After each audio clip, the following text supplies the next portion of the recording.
you're a non-pleb investor, it seems like if I'm Why? getting, so I'm just putting myself in their shoes. If I've been waiting 10 years, whatever, unless I'm super broke and I just need a ton of money right now, maybe they are, I don't know.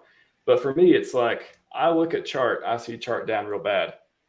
I think I may wait till chart go up. I think I would But sell your not at the problem is bottom. you're thinking logically. That's your problem. I mean, why? I Why are guess. people selling right now?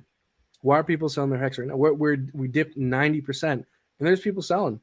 People don't Yeah. act logically. People behave based on emotions. People do not take actions. Even myself, man. Like I've FOMO bought hex. I've my highest buy ever. Thankfully it wasn't much, but my highest buy ever was 42 cents.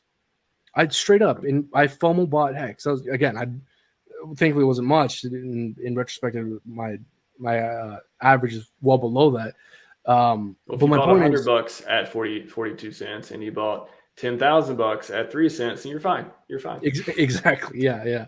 So, yeah, and people don't really behave based off their emotions. People behave mostly based off fear and greed, FOMO and FUD, man. That's the reality. Even practice people, myself, I like even back in my trading days, man. Like it's think about like when did I most often lose?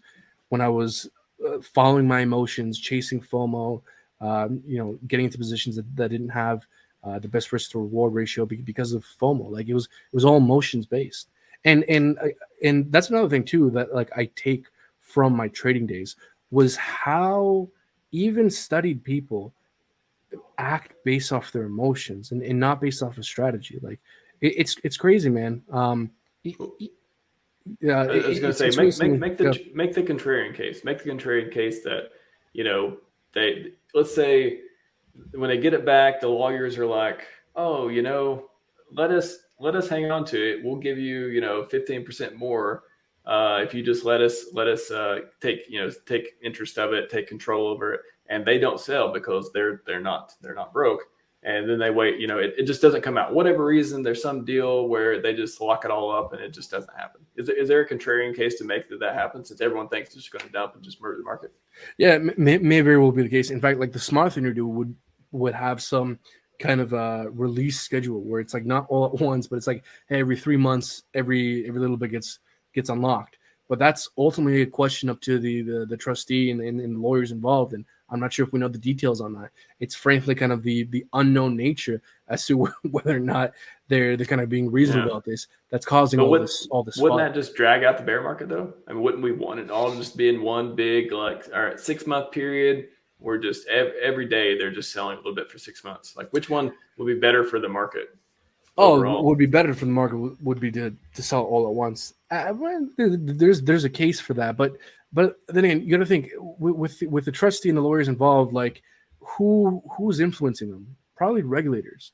Regulators are not going to like dumping all at once, and so I'd be surprised if there weren't some entities, some third parties pressuring them to kind of have a release schedule. But at the same time, the people whose Bitcoin it is are probably arguing to have this as soon as possible. So it's ultimately on question who's going to win out at the end of the day.